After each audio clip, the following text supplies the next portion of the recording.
Hey, this is Steve in Dallas, Texas. It's Saturday morning, my friend, and you are listening to Light Talk. Hello. This is Brackley in Las Vegas, Nevada on a beautiful Saturday, ready to discuss lighting. Well, hi, this is Stan, the man, in Gainesville, Florida, and today we're going to talk about fire effects, gels and filters, site surveys, murder mysteries, and what's your summer books, all on Light Talk.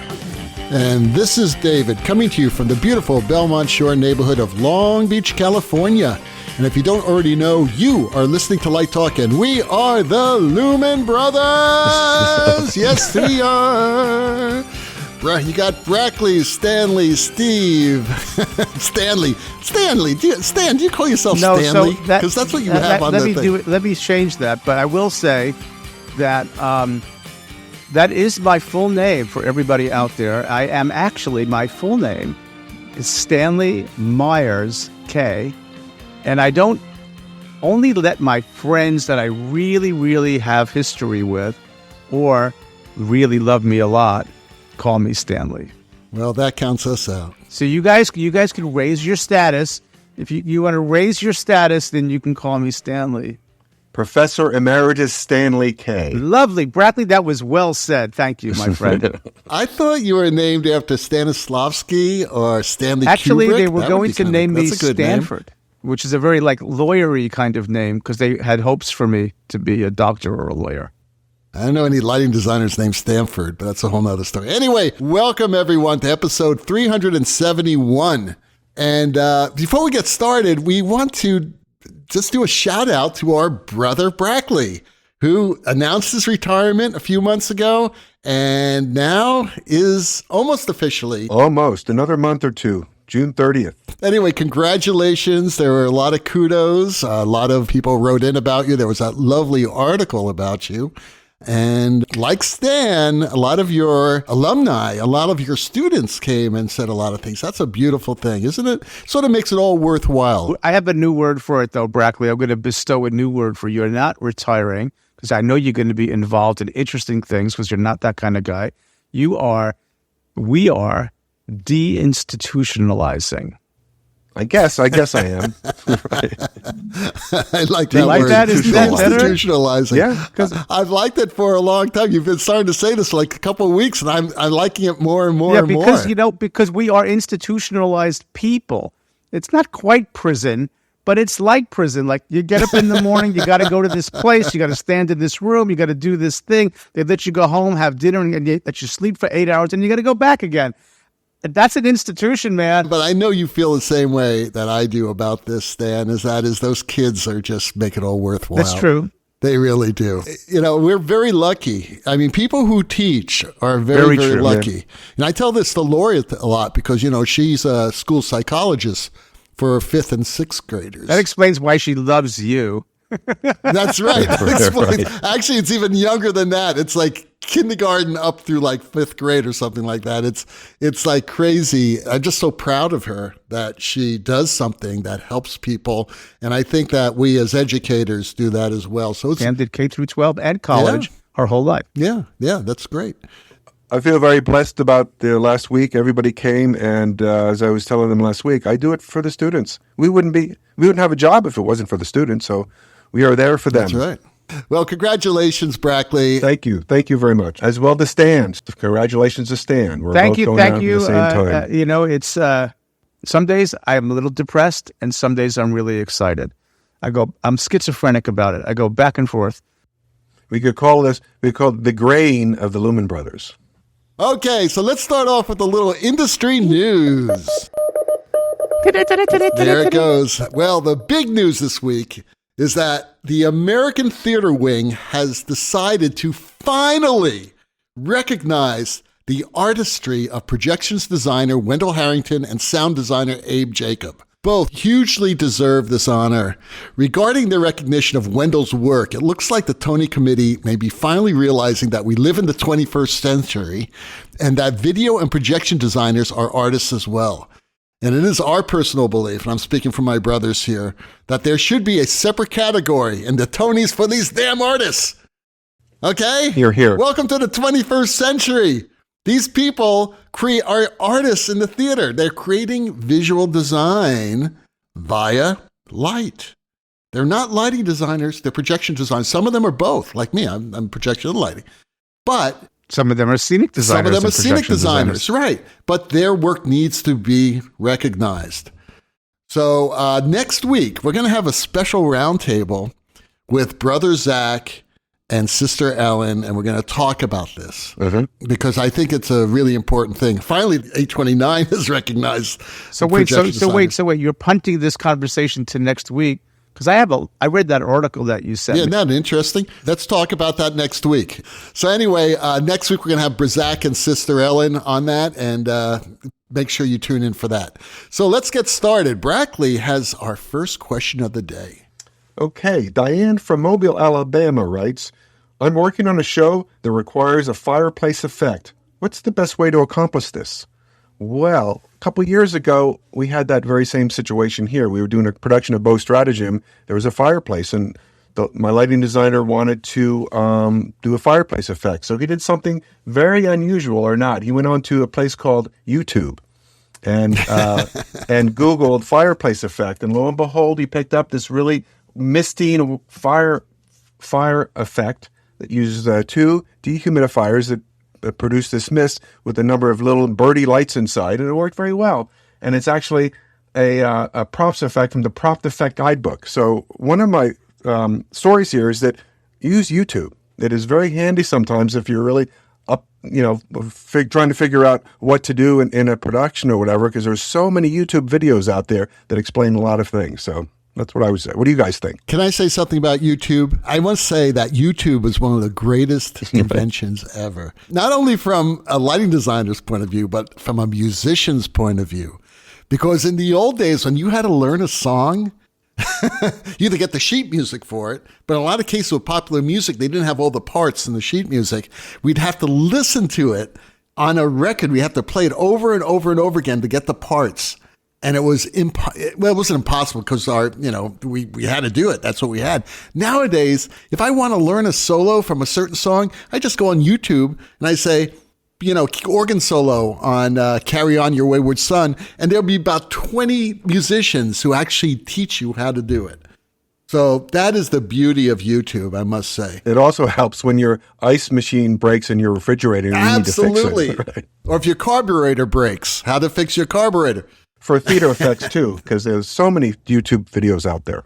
Yeah, YouTube. It's a fabulous resource, and to fix everything, I love it for that. But I want to get back to the question. I don't disagree with what was just said. Fireplace effects. Well, I was going to make a joke, which is like, I'm a purist, just light a fire. But obviously you can't do that. But I'm going to tell a story about how I did when we didn't have much money and I was resourceful. So back in the day, I'm going to be historian, we used to have these things called color wheels. And it was a metal thing, and it had 5 little holes for different colors of light. And you could put it in front of an ellipsoidal and run it on a little motor. But I got clever. I took that 5-hole color flat thing off, and I got me a piece of plexiglass, and then I attached the plexiglass to the front of the light. And then I became the Jackson Pollock of fire effects. And I just took all the spare gel and oranges and reds, and I cut them up into wacky shapes. And then I got some early version. There was no black tack. And then I got some tin foil to black it out in certain places. And I just made this abstraction on that. And I stuck that behind, an area where the audience couldn't see it, but a box set, and shot it out the fireplace. And it was an early version of the animation wheel back in God knows what. So I'm just sharing that. You can probably find those suckers. You just need a motor and a gel frame, and it was pretty great. I don't know what your student did, Brackley, but that's my little story about how to do it. And you could use it not just in a fireplace. We could use it out front of house. You could use it on a cyc. And I even did something like that with some designer at CBGB's back in the 80s, like in New York. I was like doing light art. But anyway, there's my story. Well, they use this water mist fire effect with these dehumidifier misting things, and it looked quite realistic. Yeah. I mean, Gilbert basically did the color wheel thing, but he did it a lot simpler than what you did. He actually used the color wheel, and he put the pieces of gel like you said, but then he took just black gaffer's tape, strips of it, and just put them over the holes randomly. And then that thing I kind of did the spin, same thing, and, except sort on of the same yeah. thing, but you did it on plexiglass. I did it on the plexi, right? Yeah. Well, Gilbert and I were on the same channel, even though we never met. Right. Look at that. I will post the link on our Light Talk page, if I may. Oh, that'd be great. Steve, how do you set something on fire? I just did an independent film, and I needed a fireplace effect for someone burning a manuscript. So what we did was we took a fireplace, and a mantle, if you will, and we put the camera behind the mantle, so the camera is shooting through the fire. And I just took a 5-watt light bulb and a flicker generator, and then I took my trusty MacBook and found a video of a fire pit burning. So the person looking into the camera is being lit by the MacBook and the little flicker of the 5-watt light bulb. The magic of film. So you use the screen. You use the screen of your MacBook as a light source. I had a fire burning on the front of my screen. I love it. That's great. That's a good idea, actually. Cool. Stan has the next question. Susan in Miami.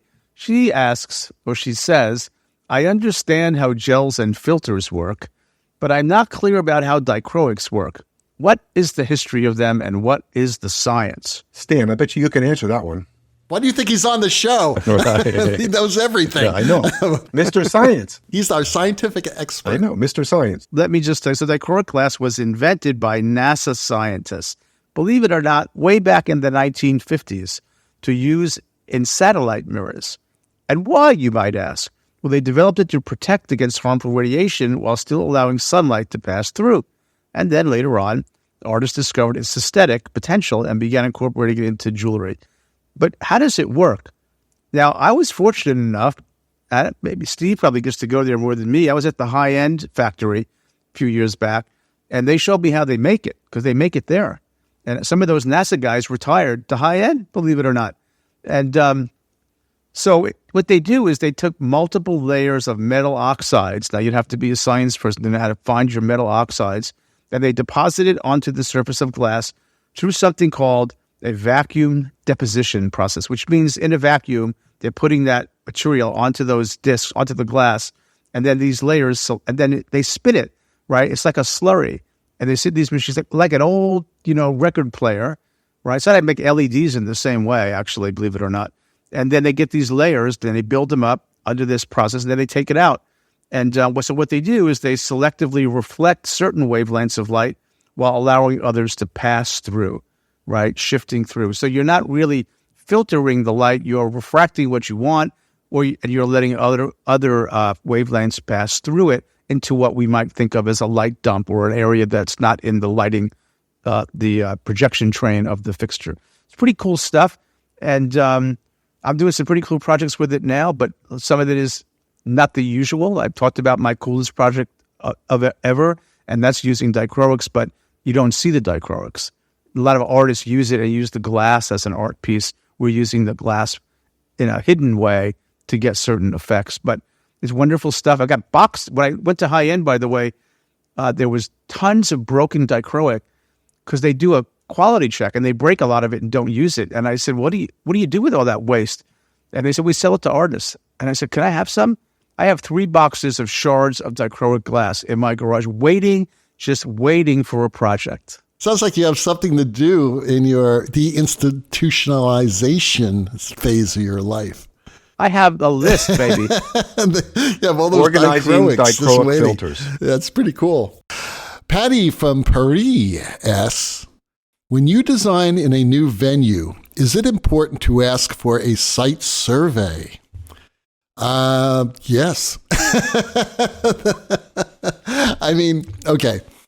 What a site survey is, that is actually when you go out to this venue way in advance of when you're going to do the light plot, and you look at and you tour the venue. You go inside, right? And things you look for, I'll talk about in a second. I'm doing this show in Santa Barbara at this beautiful theater called the Granada Theater. It's in downtown Santa Barbara. It's built, I think, like in 1924, which is when my house was built. I thought that was kind of interesting. And it's this gorgeous, gorgeous old theater, very deco, beautiful, excellent stage, great lighting positions and things like that. Now, you may say, well, why don't I just get a 3D plan and look at it on Vectorworks? It's not the same. Okay, it isn't. You got to have the feeling for it. And especially as a lighting designer, you need to know and actually see in the theater where those lighting positions are, the angles. I get to see it more in real 3D than I do obviously in a drafting program. So yes, it's worth it. You really need to do it. So I went down there and they had really great positions. They had pit booms. You could throw stuff on the floor, on the deck, by the pit. Beautiful front of house, really high angle cove, decent box booms and ladders that came down off the sides. I mean, it was just a completely renovated theater. It was really quite beautiful. So you need to look at the lighting positions, obviously. You need to get the feel of the theater. You also need to really look at what the paint of the theater is, what the color of the theater is, because that is a very important consideration when you're lighting a show. You need to look at the machinery, make sure that the electrical system is up to par, that you actually have enough circuits and things like that, and where the circuits are located, where their pockets are. Even though that may be indicated in the floor plan, unless I see those floor pockets, who knows if they've been buried over the years by layers of flooring. You never know. Also, you get to see what the actual lighting fixtures look like in their stock. So that's important too. If you're using follow spots, you get to see exactly what that follow spot angle is, and if there are any obstructions for the follow spots, to make sure that you get fully across the stage or into the audience if you need to do that. Things like that are very, very important. I go into the control booth, I look at the lighting controller. In this case, it was an MA, so there was no problem. So yeah, it's important to do a site survey. Absolutely. What do you guys think? Yeah, I think so too. And whenever I go on a site survey, I also like them to turn the lights on so I can see kind of how the lights, the angles, what they look like from the various positions. That's also important. As long as you're there, even if there's another show up, turn on a light. So let me sit and let me look at it. I think that's also very important. But I agree with everything you've said. It's so important to do that, especially if it's a foreign venue that you've never been to. The other thing I think is to talk to the master electrician. Invariably, you'll be sitting there looking at something, and the master electrician will say, a lot of people want to put a light there, and it looks like it would work, but it won't, because there's an air conditioning duct in the way once you get up there. So I think it's important to chat with the electrician and say, I notice you have 200 ellipsoidals. Are they all in good shape?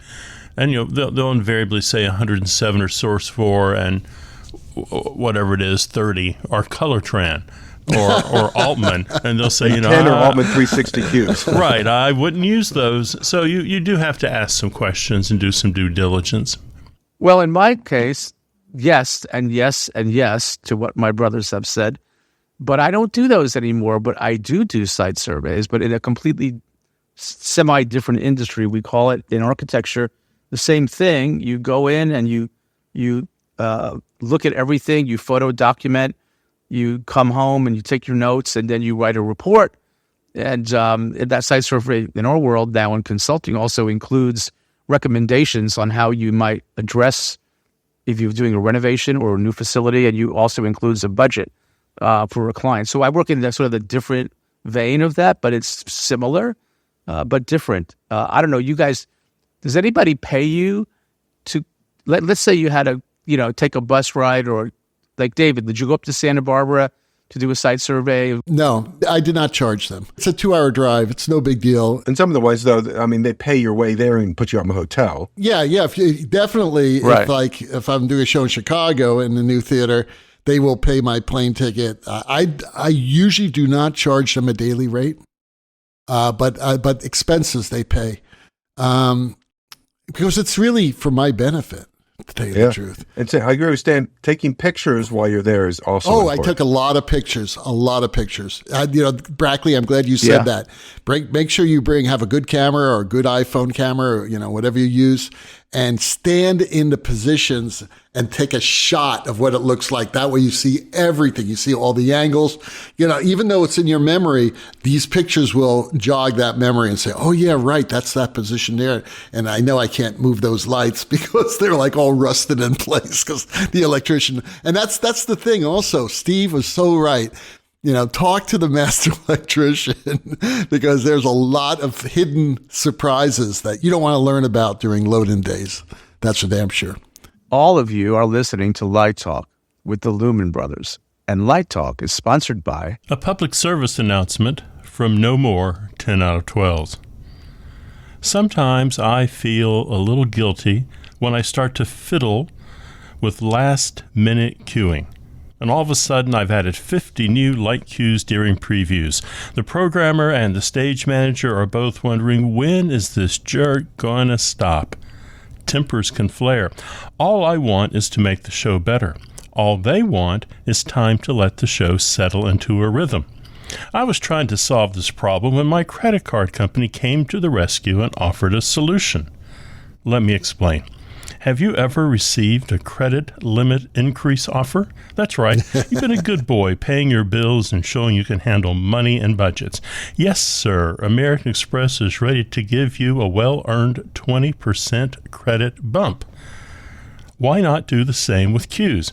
Let's say the producer has given you a 200 cue limit. After a certain amount of time, once you demonstrate you can handle it, that number is bumped to 250. Over time, 275, then 3. You get the idea. The better your show looks, the more cues you get. Win a Tony, and you receive 2,000 bonus cues. If you have a terrible design, then the bonus cues are taken away, and you are reset back to 200, just like your credit score. At least until you prove you can once again handle that new lighting design firepower you recently blew.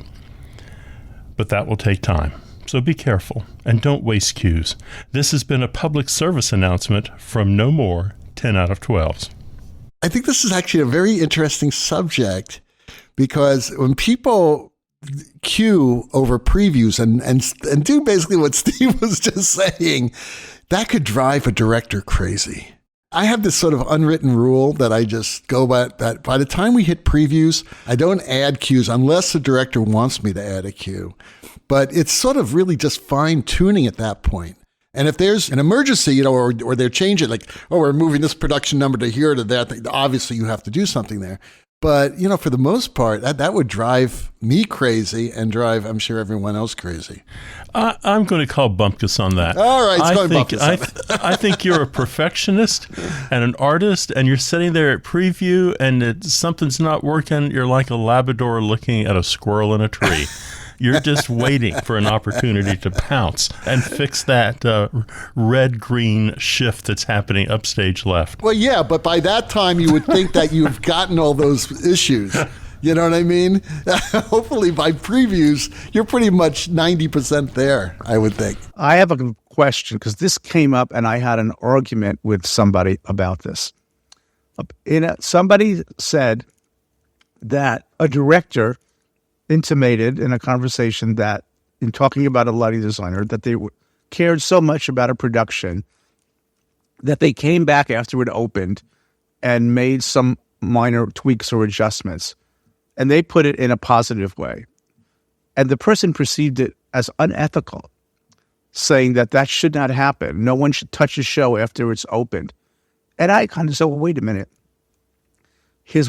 This is a common phrase these days, the context matters. I said, did the person insist on coming in and push the stage manager out of the way and make these adjustments, or was it welcomed, right? And the person didn't know, but the person argued that it didn't matter, that it was unethical to do so. And I wanted to bring that question to this group. This was in New York City. So there's a culture there. Person has lit the show. It's not a Broadway show. It's not under a union contract. So goes to see the show, I don't know how long after it's opened, and sticks around and makes some adjustments. Doesn't add a cue, just adjustments. Maybe the blocking change, maybe the cost, maybe, something like. And this person thought that was an unethical thing, and I saw it as something generous. So I'm curious what you guys think. I think it's in a way illegal because your contract ending date is opening night. And if indeed someone wanted to change something, let's say a director came in and says, no, I think that needs a lighting change. Guess who gets paid to do that lighting change? You do, as a daily rate. Right. So that's when you go and you do it. It wasn't that kind of a contract. I understand it was a smaller budget sort of situation, But even then, I certainly wouldn't do it without talking to the director. No, but I'm saying there was no. Apparently, it was welcomed. It was not an insisting. I want to do this. I feel that the director needs to be involved, whether they get paid or not. The director needs to be involved in any changes that a designer does. And if it's amicable between the two, I'm fine with that. You can also get in the weeds on this. And I was lighting a swim meet years ago for ESPN, and I was specifically doing diving. And I had a light at one end of the pool shooting back toward the diver. And we looked at it on camera for a long time, and it just wasn't doing anything. It wasn't hurting, but it really wasn't helping. So you want to be careful about not dropping anything into the pool or having stuff just hanging out. So we took the light down. And I mean, within hours, we had half a dozen coaches going, my divers spotting off that light. We're spotting off that light. Absolutely. So it didn't even have to be on. They just wanted to spot on it. Right. So I think you get into trouble fast when you start coming in after things are, what do they call it, bird's eye? When things are frozen. Mm-hmm. Yeah, frozen. I mean, because we have no idea. The actor is watching a change on the psych, and they decide, that's where they throw their line, is when that change happens, and the change doesn't happen, and they're standing there. I think you want to be careful about that. Also, I think, at the end of the day, it's not fair to the stage manager to start changing cues, because the show, they live with their book, they know what the show looks like, and all of a sudden something's different. So I just think it opens a real can of worms. I think when that show opens, the show is opened, and it's don't monkey with it. Yeah, I agree. I mean, why would you do that to a cast? I'm imagining like minor things that, I don't know. Well, I'm imagining it differently. I've heard that a lot in a university setting. But this wasn't. This was a professional setting. That the show is always evolving, and we're going to add some cues, and we're not setting anything. I don't agree with that. No, I want to be clear. This was not adding cues. Well, there you go. There you go. Yeah. Well, the sound. And now we're bringing you back to Light Talk. Well, the sound of those monkeys, iguanas, and ducks causing havoc and chaos in Stan and Pam's bedroom means that once again it's time for Let's Talk About. And today's Let's Talk About is all about summer reading material. What are you guys reading for this summer? Stan? Reading? I only look at screens. Who reads? Well, I watch you're reading television. off the screen, right? I'm on the internet. Reading? What is that? Is that like ink on a page? Real paper. Real paper. Real paper. We used to say that reading is fundamental. I don't think it is anymore. Ask your students what they're reading. Okay, I get the answer will be what I have to in my assignments. So the notion of reading for pleasure, I was curious about this because it's summertime, and summertime is a place where I visualize myself with a very fine summer beverage on a lounge chair with my beautiful Ashmolean leather bookmark and a good book. When you read a book, there's a different experience. You stop, you absorb, you contemplate, you reflect. It's not media, right? It's you engaging with the author's ideas. It's a deeper experience. And I think that reading is cool. My grandchildren don't read.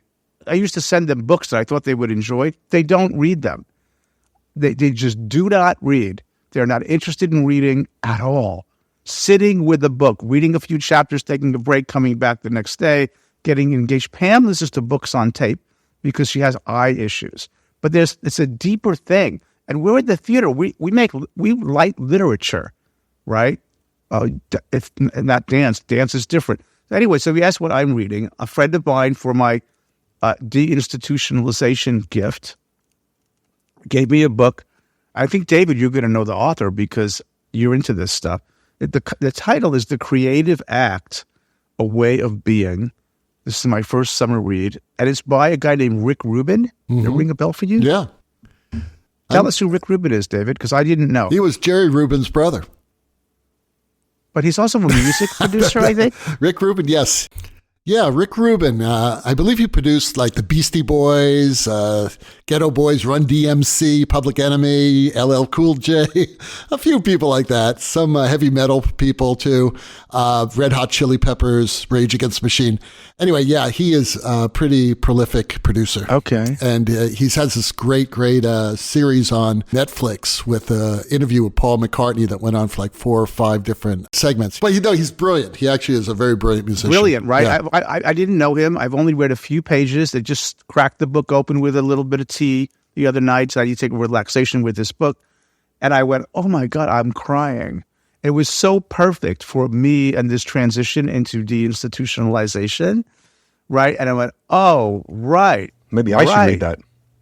My take on this is in the summer, I like to read for pleasure. I do so much during the year. Obviously, in retirement, I may read more, and not just comic books, but I read John Grisham novels, those kind of easy novels to read, kind of relax. Nice. Yeah, and Brackley, I'll send you this title. This friend of mine who buys me books occasionally, impeccable taste in books, and just the right timing, at the right book at the right moment. Just beautiful. Yeah, and I just finished a book called Nuclear War, A Scenario. That sounds just entertaining. Well, you get the readers get to see what we all like here. There you go. No, but actually, a book I am going to read, and I don't know if I'm reading it this summer, maybe, is a book by a man named Scott Galloway, who is an NYU professor of economics, and it's called The Algebra of Wealth, a simple formula for financial security. And it sounds like it's a book just about making money, but it's not, because he actually studies what's happening with the current generation of young people and how unprepared they are. How they're not saving, but also just unprepared in life. And a lot of it has to do with technology. We joke about this a lot, but this is actually a big issue, because what's happening is that a lot of young people, not everyone, but a lot of them find it just easier to be within themselves and not learning social skills and not learning how to live life and how to make relationships. And I think it's a very interesting book. Everything I've heard, and he's been on CNN a lot talking about these campus protests, by the way, and why a lot of this is happening, and why a lot, not all obviously, but how some students really don't know what the hell they're talking about because they haven't learned the history. It's a thing that goes off into a fad instead of an actual critical analysis, because they don't know how to think critically. And this is the biggest issue, I think, that's been happening over the past 20 years in education. Can you give me the title again, David? Yeah, it's called The Algebra of Wealth, and the author is Scott Galloway. So what I do when somebody gives me a book title, I immediately go to Amazon and I have a list of books to read. Nice, yeah. And I accumulate that, and then when I'm saying, okay, I've got some spare time, I want to read something. Spare time now. Stan, I was thinking about you when I first learned of this guy, and I first heard him on CNN and learned about this book. I think that you would absolutely love it. Well, I found it. It's $21. $19. No, wait. I can get it for $7. It's $19. Oh, there you go. I got it. I'm hitting it, and then I'm going to do add to list. And it'll be at your house tomorrow. That's right. According to my financial advisors, I got another 25 to 30 years to go, so I'm going to need some stuff to do. Okay. I used to spend summers reading biographies and sci-fi. And probably about 10 years ago, I gave that up. And summers now is an opportunity for me to explore new music. And so that's what I do. And so my favorite publisher is Nonsuch Records. So I know them. Yeah, Nonsuch. They've been around for a long time. So I go through Nonsuch, and I pick an artist, and I think, okay, let's sample some of this music, buy some albums. It's a nice way to discover new people. I love that. Steve, when I first got my Magna Pants all set up, thanks to David, My next trip is to do the acoustical treatment in my listening space. But there's an app called Qbuzz, Qubuz. I have Apple Music, but Qbuzz is sort of like music from all over the world. Like, it's just remarkable. And when they released that unreleased Crosby, Stills, Nash and Young Deja Vu track, they were the first streaming service to have it, which was unbelievably beautiful. But I love that music, reading, yeah. And Nonsuch, I remember they have a lot of good folk and bluegrass, yes. as I recall. I'm working through Rihanna Giddens. I think she's got 6 albums. She's originally with Carolina Chocolate Drops. So I'm just working my way through her catalog right now. So I hope you guys realize that our listeners, whoever's left, are saying this is nothing about lighting in this discussion. This is we're full human beings. It's occasionally we can show that we're full. And I read The Magic of Light every summer. Let's get back to light, okay? Steve has our last question. Okay, it's Gene in Ohio, and Gene writes, "Our school is doing Dracula this year. How would you go about creating a lighting design for a murder mystery or a scary play like Dracula?" Well, as I see it, you have 2 choices. The first choice is, we'll do Dracula. The first choice is you can turn it into like a haunted mansion, and there's cobwebs and shadows and spooky, and it's that. However, I think I wouldn't do that. I think I would light Dracula as a normal world in which normal people live and something bad comes into their life. So I don't think the humans, I don't know who the characters are in it anymore, but I don't think the humans are living in a haunted mansion. I don't think it's a spooky mansion they live in. I think something spooky comes into their life. So that's how I would light it. I would avoid the obvious. What about you, David? How would you light Dracula? I've lit that show, by the way. There you go. And it was very traditional. I mean, I lit it, obviously, with low angles, sometimes throwing shadows and having effects when it comes to the window and all that crap, you know. I kind of like your idea, though, having it sort of like maybe a site-specific thing and then having it like totally immersive. But then, you know, how do you do the narrative? You know what I mean? You got to do the narrative somehow. And maybe people are involved in it. I don't know. I just... Well, I think you look for those moments. You look for that moment when the light is the low angle on the floor. You look for when you can put that shadow in. Or maybe sometime if you're doing it in a traditional theater, you know, out of nowhere, the house lights flicker, right? And people go, what? What the hell's going on, you know? Oh, that's and a nice like idea. Some weird sound effects happening behind you, and you know, surround sound, a slurp. Yeah, something like that, or a bomb going off. I don't know, something that will scare the hell out of the audience. Lightning. Well, if this was done in the Sphere, you could do lots of different things. Yeah. You know, that's a sore subject with me. You don't want to talk about this. About Phish? Well, if you listen to the show, Brackley, you would realize like 3 weeks ago we talked about this, and I was really upset because I was out of town and no one told me that Phish was going to be there. I know. After we were talking about Phish being there, and then it's like four performances and then they're gone. And they're gone. And they're gone. It's funny. And I drove by. I can't afford tickets, but I drove by on that Friday night. They were there, and they had Ben & Jerry's ice cream on the outside all over the place. It's great. They did good business, too, let me tell you. They're from Vermont. Ben & Jerry's from Vermont, so it works. Ben & Jerry's, you know, because Phish fans, I've been to a Phish concert, and as soon as the house lights go off, all of a sudden there's nothing but marijuana smoke everywhere. So I can imagine that Ben & Jerry's would do very good business, whether they're from Vermont or from like LA, it doesn't matter. And those people, their audience, I bet those tickets sold out in an hour or less. Oh, yes. Because for very they expensive. will buy all 4 of those performances because they're all different. Every performance is different at Phish. And they play different songs. Some nights they come out and they say, we're just going to do Abbey Road. And they play the entire Abbey Road album, you know. Right. It's like they're amazing musicians. And I'm so sorry I missed that show. Yeah. I'm sorry, we digress. We digress. Well, the rocking sounds of the Luminoids tell us that once again you've spent another morning listening to Light Talk. You can hear our show on just about every podcast site out there. Check out our website at lighttalk.org and be sure to follow us on Facebook and subscribe to our podcast. That way you will not miss a second of Light Talk Insanity. No guarantee is offered regarding the accuracy of any statements or opinions made on this podcast. However, If you were to make the decision of litigating us, this new group with a legal team of Sparky, Burnout, and Chase will defend us until our retirement funds are thoroughly, completely depleted. Light Talk is written and produced by the Lumen Brothers, coming to you from Gainesville, Long Beach, Las Vegas, Nevada, and the Lone Star State.